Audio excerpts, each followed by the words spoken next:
Karoseri New Armada kebanjiran orderan Skylander R25. Kali ini kedatangan dua sasis MAN RR4. Ini merupakan sasis terbaru dengan horsepower terbesar saat ini.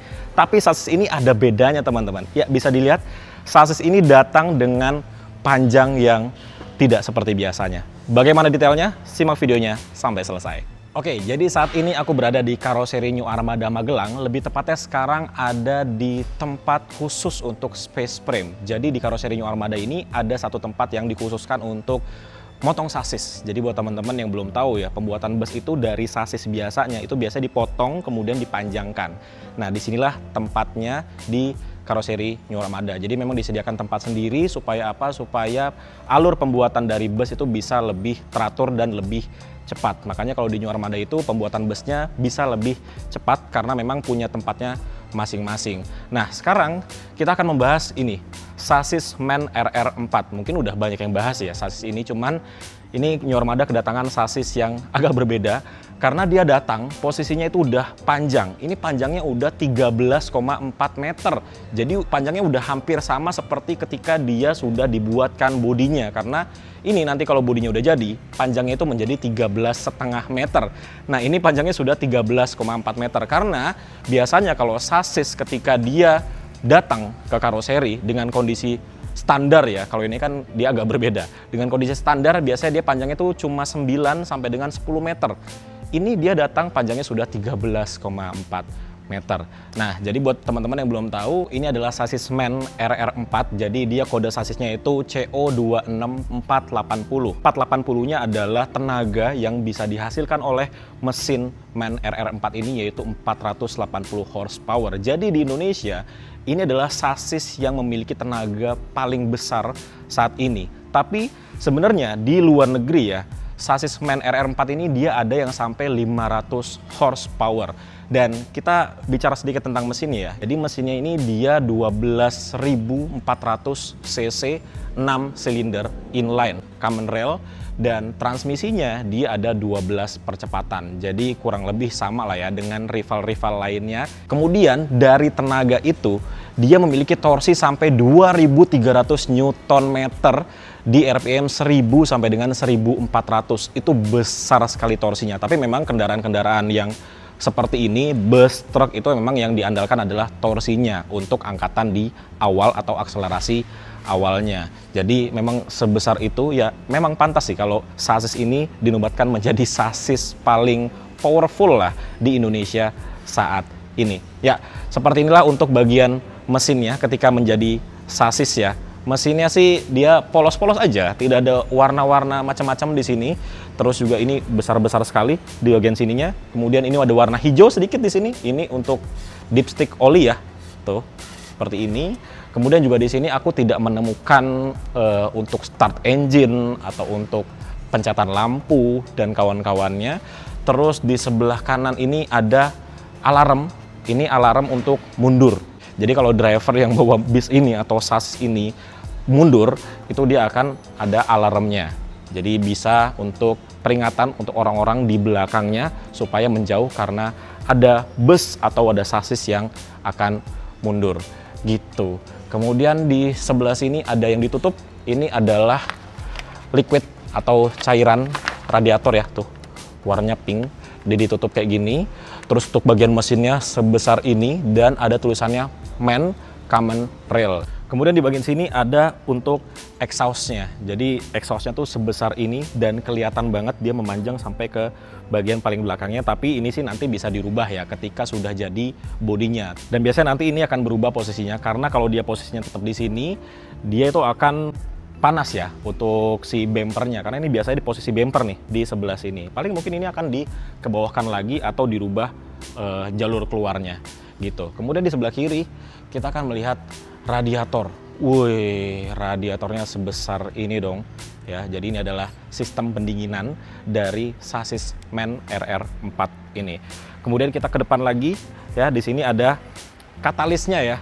Tuh, ini yang tadi jalurnya menuju ke pembuangan atau ke exhaust-nya yang tadi dia akan melewati sini dulu. Jadi dari mesin dia akan diolah dulu untuk pembuangannya di sini, diminimalkan dulu polusinya sebelum nanti akan keluar ke exhaust yang tadi.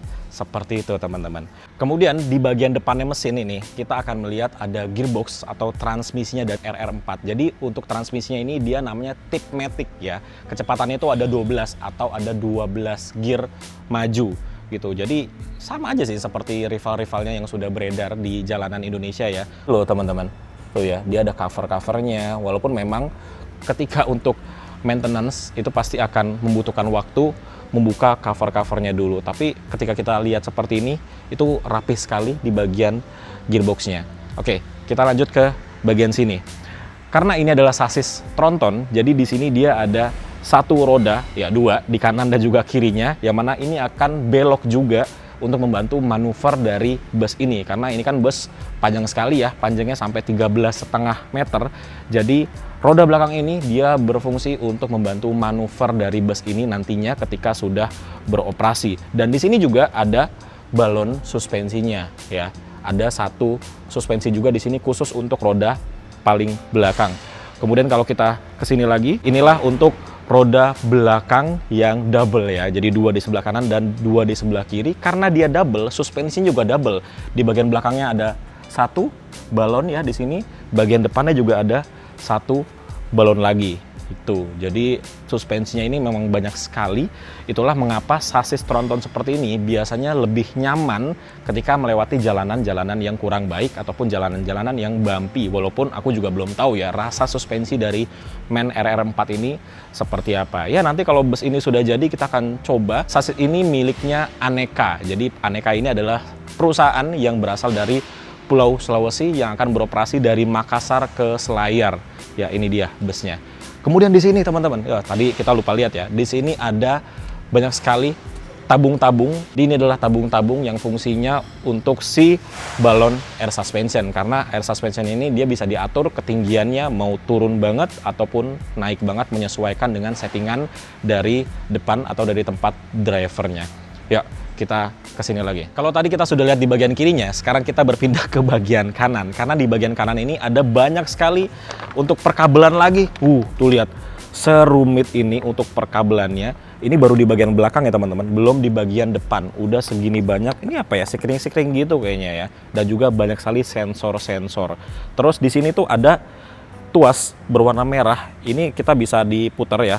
Ini tuas untuk cut off aki. Jadi kalau kenapa-napa atau busnya mau ditinggal lama gitu ya, ini bisa di cut off. Jadi semua kelistrikan yang ada di bus ini atau di sasis ini itu akan mati atau di off kan. Gitu teman-teman. Oke. Kemudian di sini kita akan melihat yang sama seperti tadi di sebelah kiri, ada balon air suspension juga di sini ada lagi, dan kita akan melihat yang berbeda dengan sebelah kiri yaitu adalah tangki AdBlue.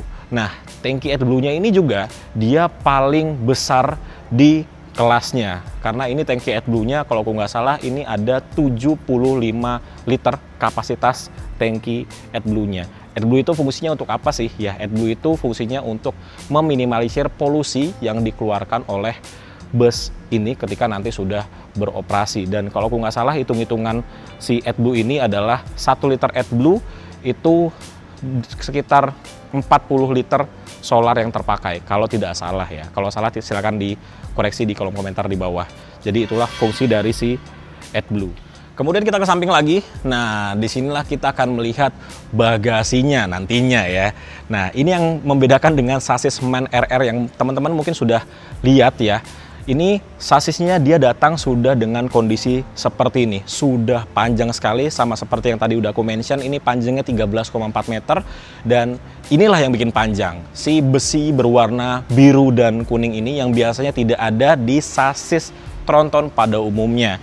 Dan di sini itu dia tembus tentunya, atau kita sebutannya space frame. Jadi nanti bagasinya akan tembus dari kanan ke kiri gitu. Dan untuk akinya dia ada di sini. Nah, ini adalah aki. Ini kalau nggak salah akinya ada 4 deh di sebelah sini, atau 2 ya. Nah, uniknya lagi adalah untuk sasis ini, si tangki bahan bakarnya itu terpisah. Jadi tangki bahan bakarnya belum datang.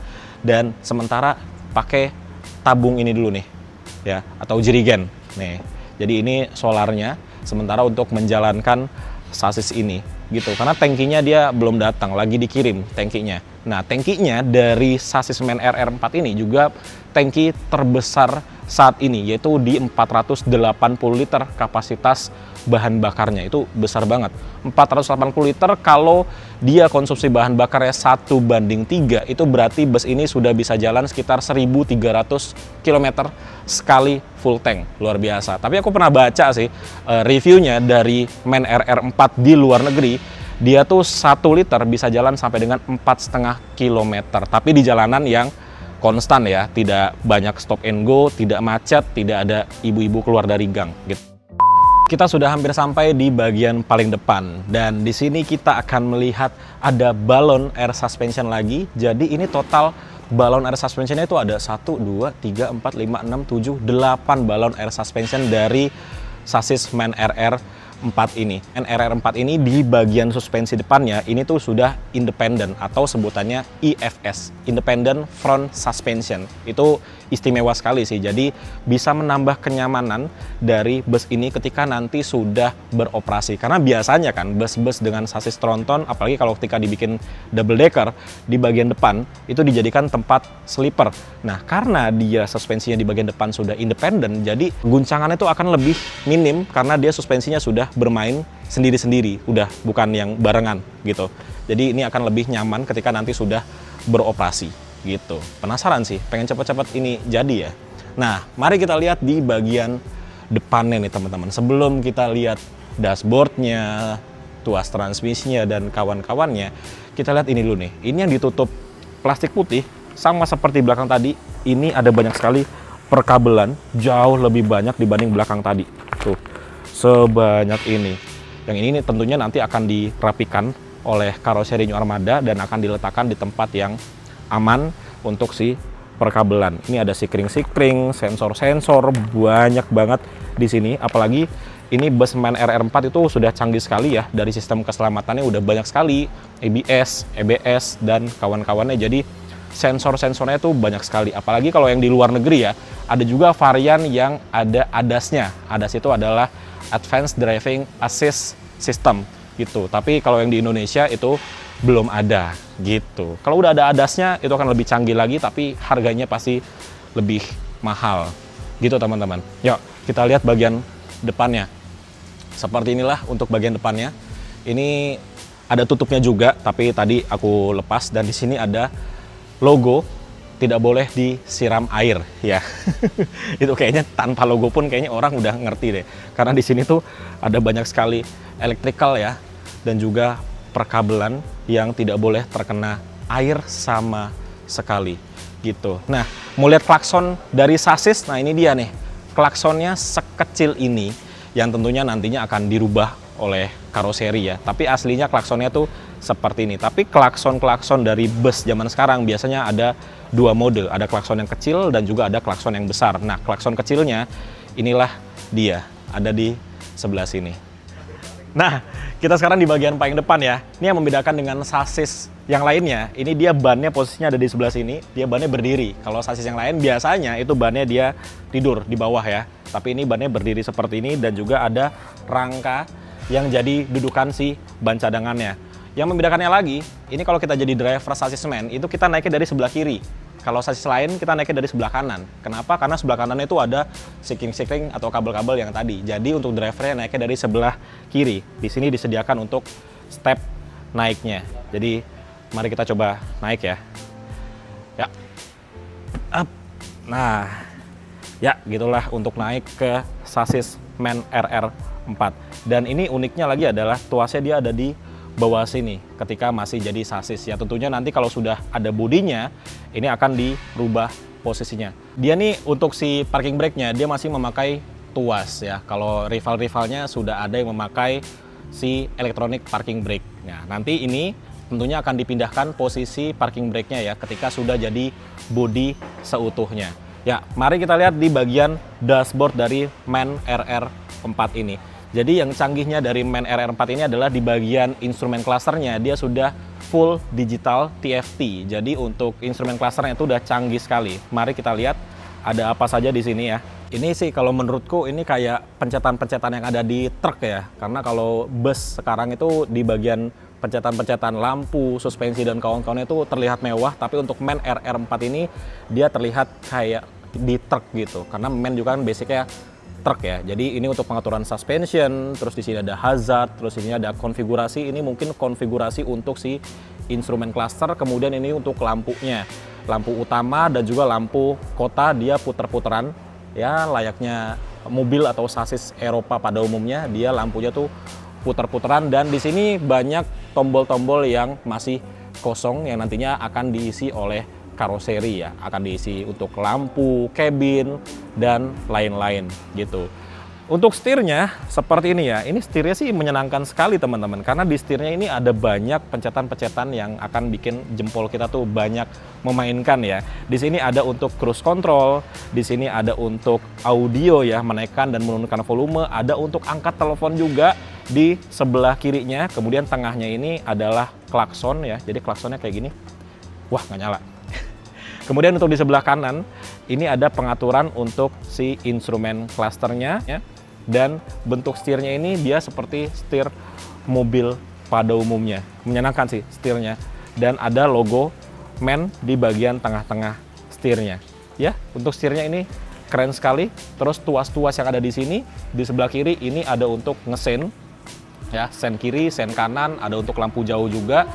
Bergabung juga dengan pengaturan wiper gitu. Sayangnya ini belum auto ya si wipernya ya.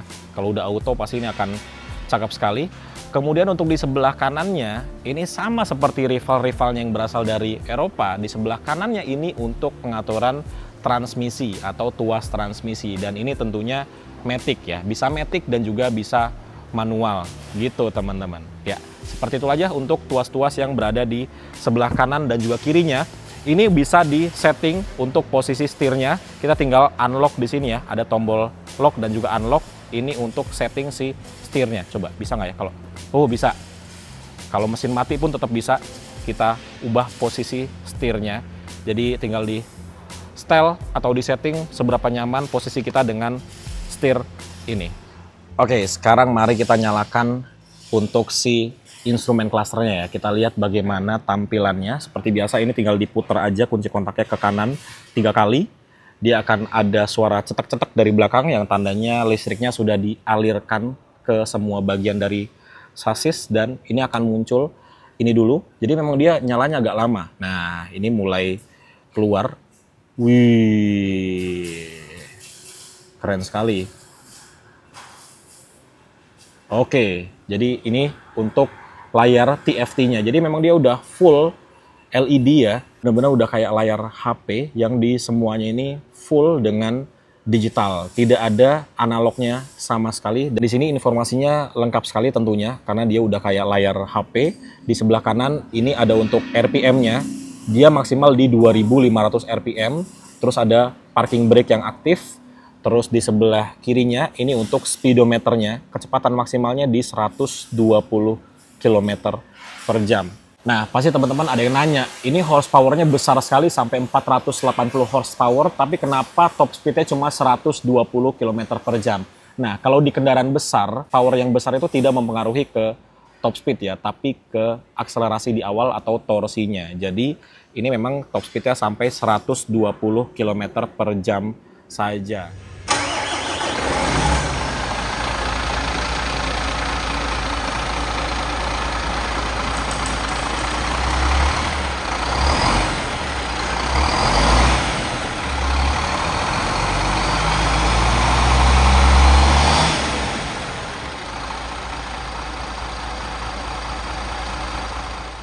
Oke, jadi kita sudah nyalakan mesinnya, dan seperti inilah ketika mesinnya nyala ya. Ini untuk RPM-nya, kalau kita gas seperti ini, nah, dia akan naik. Dan yang luar biasanya di sini, di tombol sebelah kiri, ini ada cruise control dan juga ada limiternya. Jadi kalau kita pencet ini, nah dia akan nyala berwarna kuning. Itu kita bisa setting seberapa limitnya. Tuh, ini dia naik sendiri tanpa aku gas loh teman-teman. Ya, ini kita bisa setting dari tombol yang ada di sebelah kiri ini. Mau seberapa limiternya di berapa RPM maksudnya. Tuh. Kalau mau turunkan RPM-nya tinggal pencet sebelah kiri. Nah, dia akan turun ya RPM-nya. Kalau mau naikkan kita tinggal pencet sebelah kanan. Nah, dia akan naik RPM-nya. Gitu. Ini canggih sekali sih. Ini sangat berguna ketika kita berada di tanjakan, jadi kita bisa ngelimit seberapa gas yang kita butuhkan gitu. Kalau sudah selesai tinggal kita off-kan dari sini. Kemudian si instrumen clusternya ini tentunya ada banyak sekali informasi. Kita bisa setting dari tombol yang ada di sebelah kanan setir ya. Kita bisa pencet-pencet. Kita bisa setting-setting semua yang ada di sini. Driving data, vehicle check, setting, main digital. Ini untuk mengetahui software terupdate-nya.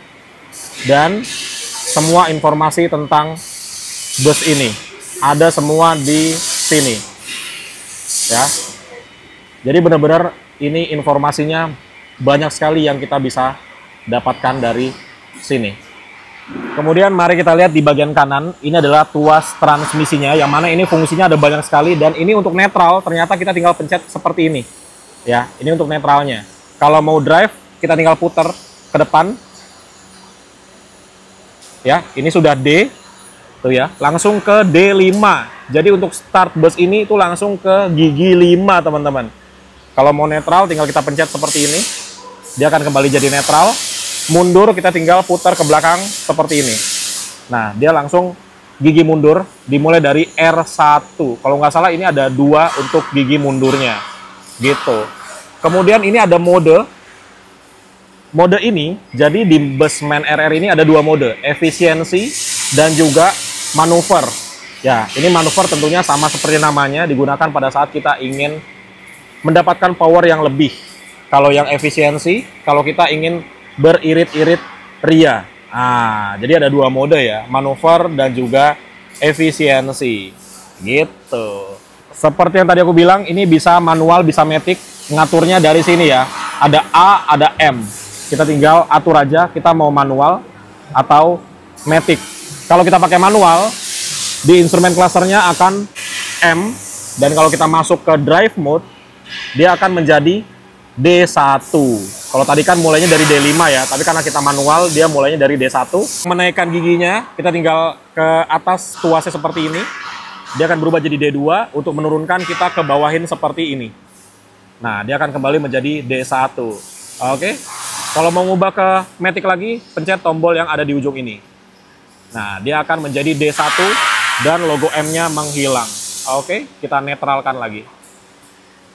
Gitu, teman-teman. Oke, jadi seperti itulah kita lihat sekilas dari sasis MAN RR4 yang baru saja datang di karoseri New Armada. Yang sasisnya ini miliknya PO Aneka yang akan beroperasi di Pulau Sulawesi, Makassar ke Selayar. Ya, semoga ini cepat jadi. Nanti kalau sudah jadi kita akan coba di tempat beroperasinya, yaitu di Pulau Sulawesi. Terima kasih untuk PO Aneka yang sudah mengizinkan review sasisnya. Itu aja video kita kali ini. Terima kasih teman-teman yang udah ikutin. Sampai bertemu di video selanjutnya. Dadah!